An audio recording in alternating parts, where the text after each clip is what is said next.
Operation सिंदूर पर बोले Rajnath Singh, cease fire में किसी की मध्यस्थता नहीं। राजनाथ सिंह ने साफ कहा, ट्रंप से पीएम मोदी की कोई बात नहीं हुई है। पाक डीजीएमओ के गिड़गिड़ाने पर सीज फायर हुआ है। राजनाथ सिंह ने यह साफ कहा है।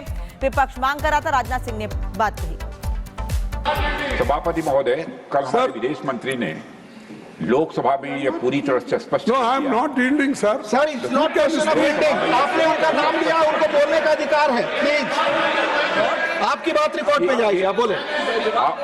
अरे बाद में आप जवाब दो, अखबार बाद में जवाब दो। घटना हुई थी, तब से लेकर आज तक हमारे प्रधानमंत्री की कोई भी बात ट्रंप के साथ नहीं हुई है। यह बात हमारे विदेश मंत्री ने क्लैरिफाई कर दी है। हो गया। मैं समझता हूं कि इस क्लैरिफिकेशन के बाद फिर बोलने का कोई औचित्य नहीं है मोदी जी के।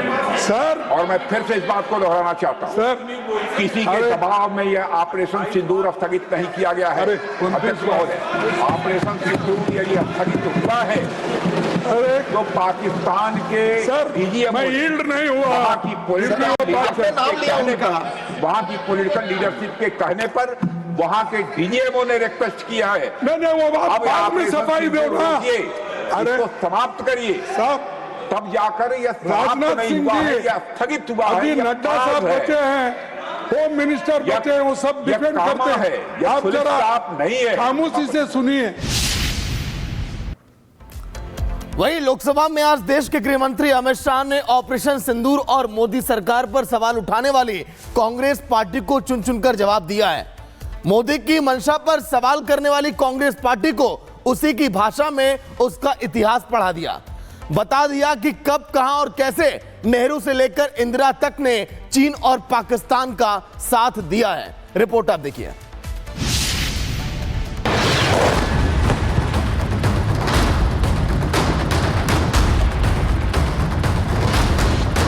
कल कांग्रेस ने सवाल पूछा और आज जवाब देने की बारी थी देश के गृह मंत्री अमित शाह की।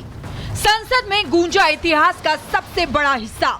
अमित शाह ने कांग्रेस के हर सवालों का न सिर्फ जवाब दिया, बल्कि चीन और पाकिस्तान पर कांग्रेस की ऐतिहासिक भूलों का चार्ट सामने रख दिया।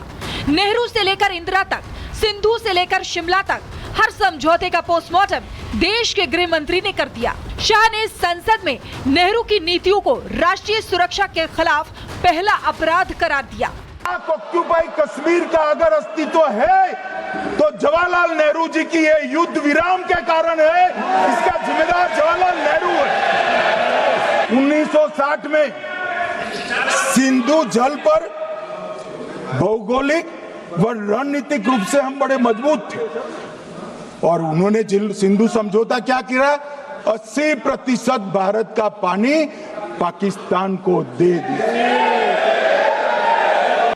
अमित शाह ने सिर्फ नेहरू की नीति और पाकिस्तान प्रेम को देश के सामने नहीं रखा, बल्कि देश की पहली महिला प्रधानमंत्री इंदिरा गांधी के पाक के प्रति प्रीति को जगजाहिर कर दिया।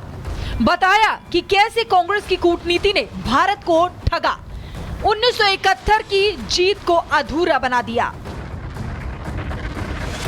पूरे देश ने इंदिरा जी का समर्थन किया। उन्होंने पाकिस्तान के 2 टुकड़े कर दिए। बहुत बड़ी विजय थी भारत की और सदियों तक भारत इस विजय पर गर्व करेगा। हम सब भी करते हैं, हमें कोई आपत्ति नहीं। मगर हुआ क्या मान्यवर, युद्ध की विजय की चकाचौंध में क्या हुआ? 93 हजार युद्ध बंदी हमारे पास थे, 93 हजार, और 15,000 वर्ग किलोमीटर क्षेत्र पाकिस्तान का हमारे पास था। 93,000 युद्धबंदी, उस वक्त की पाकिस्तान की सेना का 42% और 15,000 वर्ग किलोमीटर क्षेत्र। मगर शिमला में समझौता हुआ, पाक ऑक्यूपाई कश्मीर मांगना ही भूल गए। अगर उस वक्त पाक ऑक्यूपाई कश्मीर मांग लेते, न रहेगा बांस, न बजती बांसुरी। अमित शाह ने संसद में कांग्रेस पार्टी को आड़े हाथों लेते हुए जवाब दिया कि भारत की सेना जंग जीतती रही है और कांग्रेस जमीन लौटाती रही है। हाजीपीर, सिंधु जल और पीओके, हर मोर्चे पर कांग्रेस ने भारत को पीछे धकेला और आज वही कांग्रेस सवाल पूछ रही है।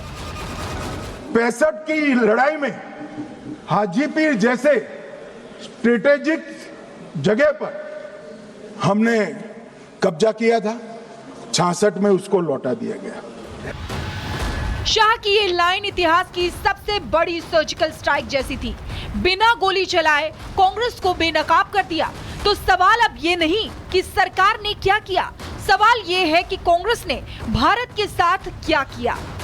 पीओके, सिंधु और हाजीपीर, भारत की भूगोल को कांग्रेस ने ऐसे काटा जैसे किसी ने राष्ट्र की रेखाओं से समझौता किया हो। और जब आज की सरकार उन घावों पर मरहम लगाती है तो कांग्रेस पूछती है, युद्ध क्यों नहीं किया? Bureau report, Republic Bharat. Akhilesh Yadav ने आज लोकसभा में बोलते हुए कहा कि ऑपरेशन सिंदूर होना ही सरकार की विफलता है। सरकार ऐसी नीति क्यों नहीं बनाती जिससे सीमा पर शांति रहे। अखिलेश ने ट्रंप के सीज फायर के ऐलान पर भी सरकार को घेरा। पहलगांव में हुए आतंकवादी हमले के जवाब में एलजी साहब ने कहा कि वो इंटेलिजेंस फेलियर है, लेकिन यह नहीं बताया कि फेलियर क्यों हुआ है। अध्यक्ष महोदय, मैं उम्मीद करता हूं कि सरकार का ये जवाब जरूर आए कि फेलियर क्यों हुआ है। ऑपरेशन सिंदूर के नाम पर जो प्रचार किया गया वो भी निंदनीय है।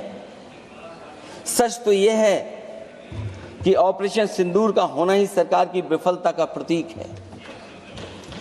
इससे बड़ी विफलता सरकार की कोई नहीं हो सकती कि अध्यक्ष महोदय हम और आप सब मिलकर के बैठ करके सिंदूर ऑपरेशन पर बहस करें, चर्चा करें। ऑपरेशन सिंदूर के दौरान विदेशी लोगों ने दावा किया कि उन्होंने उसे रुकवाया है। ये बात कई बार माननीय सदस्यों की तरफ से आई है कि आखिरकार किसने रुकवाया।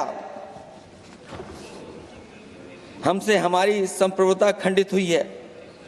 संप्रभुता ही स्वतंत्रता की सुनिश्चित करती है। इधर आज़ादी के अमृतकाल का ढिंढोरा पीटा जा रहा है, उधर हमारी इंटीग्रिटी को चुनौती दी जा रही है। देश की विदेश नीति पूरी तरह फेल है। ऑपरेशन सिंदूर और पहलगांव की घटना पर दुनिया के किसी भी देश ने हमारा साथ नहीं दिया। ये हमारी विदेश नीति का संकट काल है। हमारे पड़ोसी देश या तो अतिक्रमण कर रहे हैं या हमारे साथ नहीं खड़े हैं। हमें अपनी फौज पर गर्व है और हमें इस बात के लिए भी गर्व है कि जब सेना ने